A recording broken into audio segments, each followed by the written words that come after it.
O Brasil se tornou a nova capital mundial das apostas, um mercado que cresce em velocidade vertiginosa e levanta questionamentos. Estamos preparados para o preço desse jogo?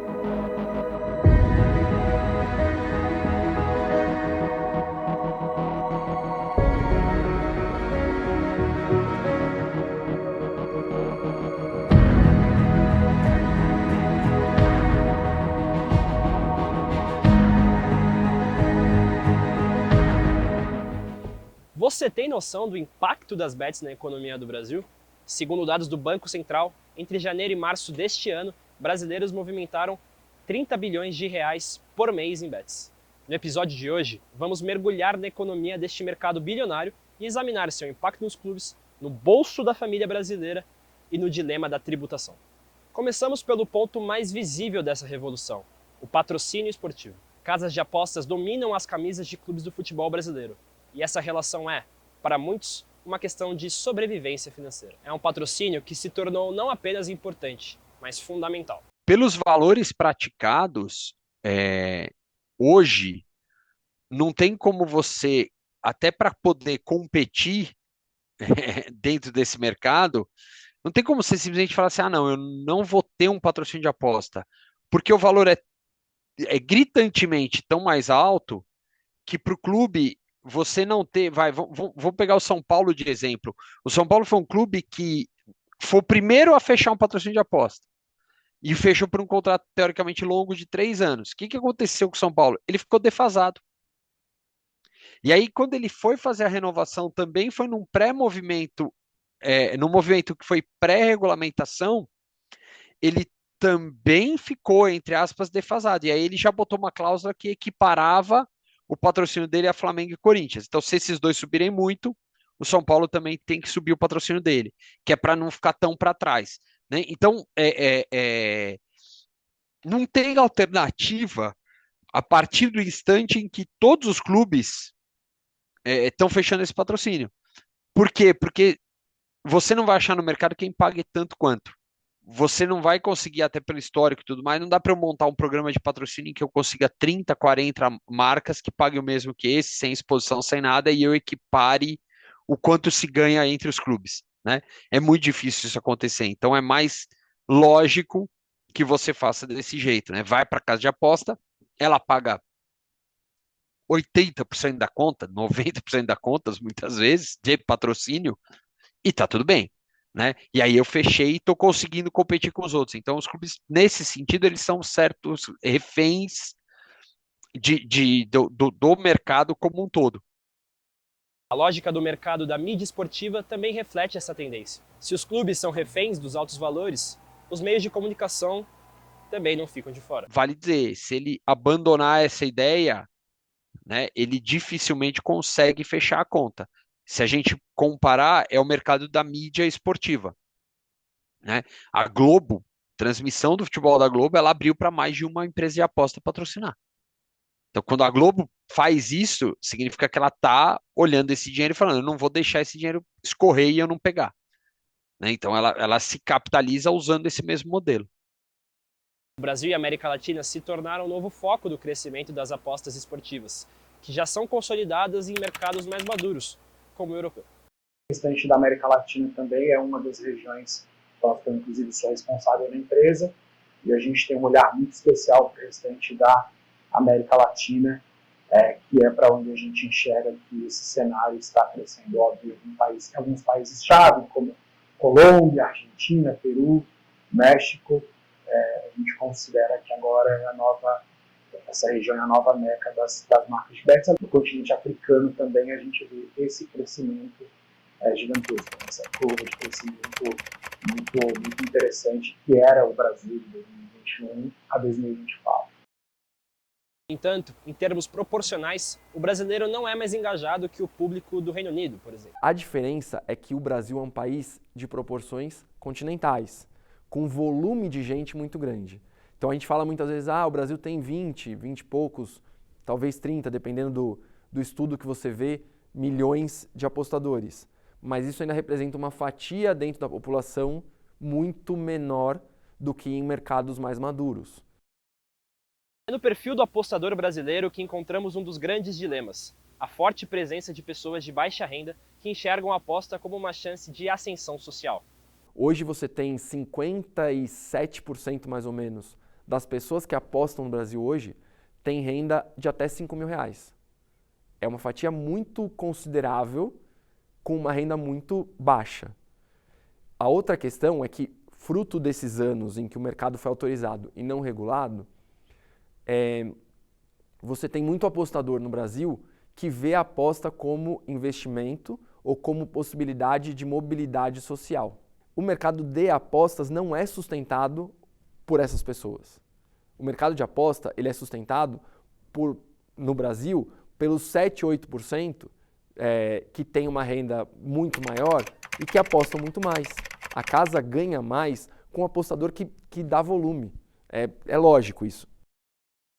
Em meio a esse crescimento, o Brasil caminha para a consolidação do mercado, com a regulamentação em curso.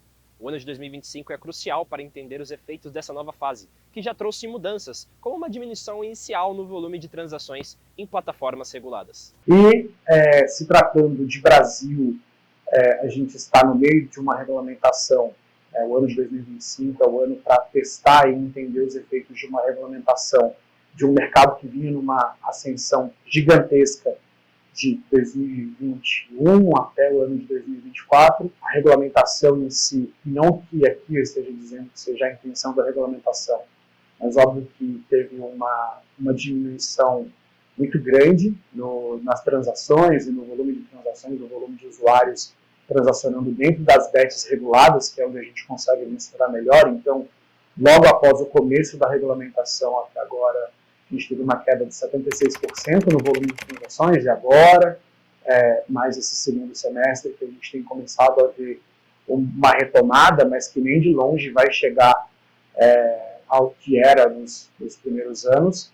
É verdade que há muito dinheiro investido, mas é muito caro ter uma operação. É mesmo muito caro ter uma operação. E principalmente uma operação que seja regulada e que cumpra as regras. Então, a maioria do dinheiro investido, a maior parte das pessoas nem sabem que ele existe e que foi investido.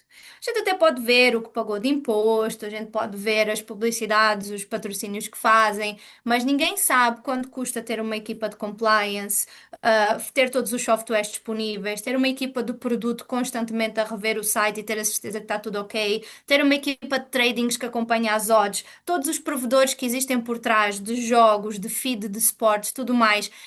São centenas e centenas de provedores por trás de uma operação, são centenas de pessoas por trás de uma operação, são centenas de pessoas a fazer customer service em cada uma das operações. Então, tudo isto é muito caro. E se nós não remarmos para um caminho em que existe um mercado sustentável e que o mercado regulado consegue prosperar, as coisas não serão boas, né? Nós já vimos muitas empresas que relativamente, com tamanho aceitável, digamos assim, que começaram a fechar portas no Brasil porque o mercado deixou de ser interessante face ao nível que existe do black market e todas as despesas e todas as condições que existem no mercado regulado, né? A regulamentação trouxe a possibilidade de tributação. Atualmente, o governo já estabeleceu que 12% do GGR, Gross Gaming Revenue, que é o faturamento bruto da casa subtraídos aos prêmios pagos, é a arrecadação a ser feita com as casas de aposta. Essa arrecadação já se mostrou significativa. Nos primeiros 6 meses de 2025, a tributação das casas de apostas já acumulou 3,8 bilhões de reais para o governo federal. No entanto, já há discussões para elevar essa alíquota. Agora se discute uma tributação, né? Uma tributação que atualmente é 12% do GGR. O que é o GGR? Né? Todo o dinheiro, por exemplo, um depósito que é feito na casa, todo esse dinheiro com todas as despesas ali, enfim, que a casa tem, basicamente o faturamento bruto no caso, né? O faturamento bruto da casa de apostas. Em cima desse depósito, desse GGR, a gente está falando hoje de o governo já estabeleceu que 12% desse valor bruto é basicamente uma arrecadação a ser feita pelas casas de apostas, até talvez pela disrupção social que elas possam causar de alguma maneira, né? E agora discute-se aumentar para 18%. Então, ou seja, na prática, esse imposto ele vai aumentar 50%. A A proposta de aumento da tributação levanta um debate econômico sobre a chamada curva de Laffer, um conceito que sugere que um imposto excessivamente alto pode, a longo prazo, diminuir a arrecadação por sufocar o mercado. Quando a gente fala de arrecadação, não é nada desconfortável você olhar para o lado e entender como a curva de Laffer funciona. Né?